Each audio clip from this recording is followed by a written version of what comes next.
大家好，又係我性價比愛兔仔嘅蘿蔔啊！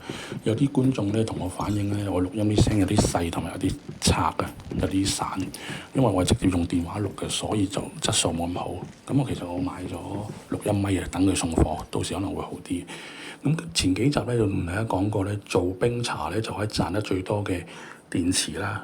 咁但係有樣嘢想提翻大家就係冰咧保質期好短，得3-4日。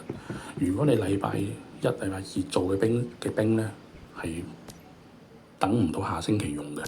咁所以咧做冰茶要製冰嘅話咧，一定要睇清楚冰嘅保質期。咁啊計好，我呢度有1000個冰準備過期，白白冇晒。係啦，咁所以希望呢個情況唔好出現喺大家身上。咁到時計好咧，先再製冰就冇問題。而且冰咧擺喺製冰入邊咧，唔攞出嚟係唔會過期嘅，記得。多謝你睇到最後，多謝支持。咁我始終係新拍片，所以多多包涵，多多支持。